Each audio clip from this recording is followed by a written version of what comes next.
Training भिसामा जापानमा हुनुहुन्छ 3 वर्ष कम्प्लिट हुँदैछ अथवा 5 वर्ष कम्प्लिट हुँदैछ। अब यस पछाडि चाहिँ के गर्दा राम्रो हुन्छ भनेर दोधारमा रहनु भएको साथीहरू हुनुहुन्छ भने तपाईहरुको लागि चाहिँ यस एकदमै सपोर्टिभ भिडियो हुन सक्छ। कृपया अन्तिमसम्म हेर्नु होला। नमस्कार, म पीएस करियरबाट योगनाथ आचार्य बोल्दैछु। आज तपाईहरुको लागि मैले नर्मली ट्रेनिङ भिसाबाट अन्य अरु भिसाहरुमा चाहिँ परिवर्तन गर्दा आवश्यक पर्ने प्रक्रियाको बारेमा चाहिँ तपाईहरुलाई डिटेलमा चाहिँ मैले जानकारी दिने उद्देश्यले यो भिडियो चाहिँ लिएर आएको छु। First of all training visa भनेको चाहिँ टीआईटीपी भिसा हो। यहाँ सबैलाई सायद थाहा नै पनि छ होला। यो टीआईटीपी भिसा चाहिँ जापान सरकारले चाहिँ 5 वर्षसम्म म्याक्सिमममा बस्न पाउने गरी र जापानको कम्पनीमा चाहिँ काम गर्ने है, विशेष गरी काम गर्ने भन्दै गर्दा यो काम गर्नकै लागि काम गर्न गराउने नै उद्देश्यले चाहिँ जापान सरकारले यो भिसा चाहिँ निकालेको होइन।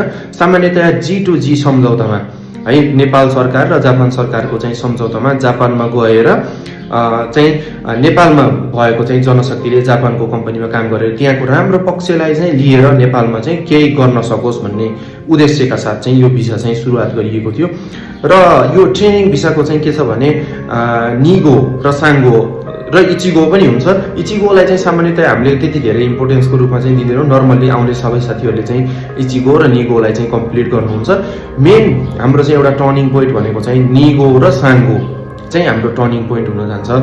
र आज यही निगो र साङ्गो मध्येको चाहिँ फरक के हो र यसमा चाहिँ हामीले के गर्दा चाहिँ महत्त्वपूर्ण हुन्छ भन्ने बारेमा चाहिँ चर्चा गर्नेछौँ।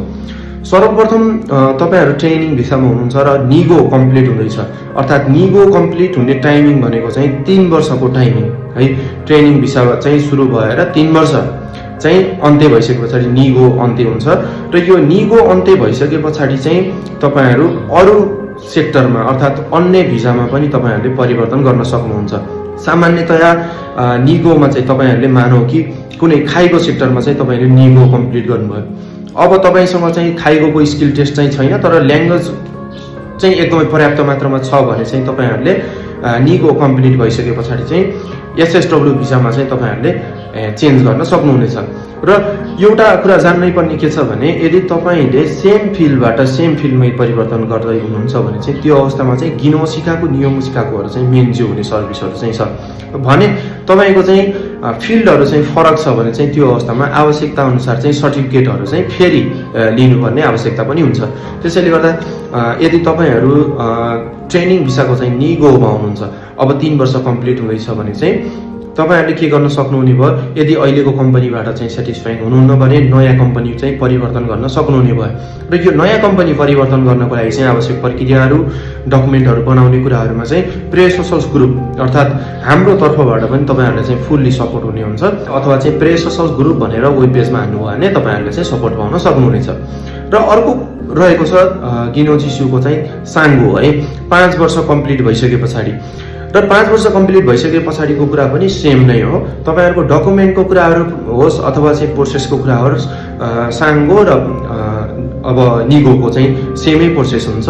र मैले तपाईहरुलाई आज विशेष दिन खोजेको कुरा के हो भने तपाईहरु यदि निगो कम्प्लिट गरेर अब चाहिँ अन्य कुनै भिसामा जाँदै हुनुहुन्छ भने त्यो बीचमा तपाईहरुले 3 वर्षसम्म जापान रहँदै गर्दा तिरेको पेन्सनलाई चाहिँ फिर्ता लिन के गर्ने त है।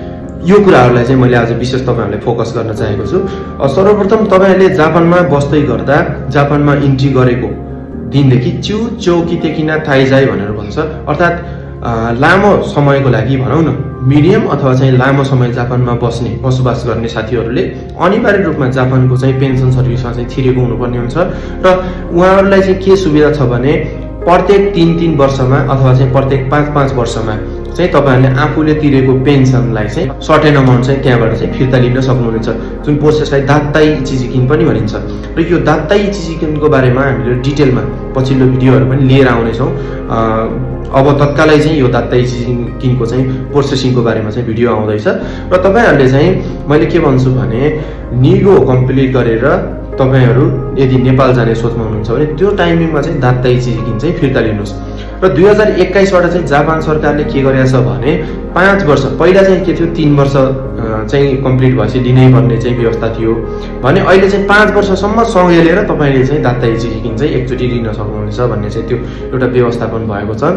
त्यसले गर्दा चाहिँ तपाईहरु नर्मल्ली गिनोजिसु निगो कम्प्लिट भए पछाडि चाहिँ यदि अब तपाईँले एसएसडब्ल्यूमा जाँदै हुनुहुन्छ अथवा अन्य कुनै विधामा चाहिँ जाँदै हुनुहुन्छ भने चाहिँ आफूले तिरेको पेन्सन चाहिँ फिर्ता लिनु होला।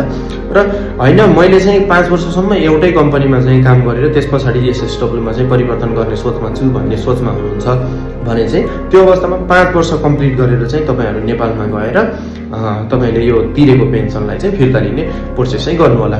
र यसमा फिर्ता कति आउने, कसरी चाहिँ यसको प्रोसेस गर्ने भन्ने बारेमा चाहिँ फेरि हामी चर्चा गरौँला। एकदम लार्ज अमाउन्ट चाहिँ तपाईँले फिर्ता लिन सक्नुहुन्छ, डिटेलमा हामी फेरि बनाउँला। र अन्य कुनै चाहिँ जबको कुराहरू सम्बन्धी चाहिँ यदि परामर्शहरू चाहिँ लिनुपर्ने छ भने पनि हामीहरूलाई चाहिँ सम्पर्क गर्न सक्नुहुनेछ। धन्यवाद।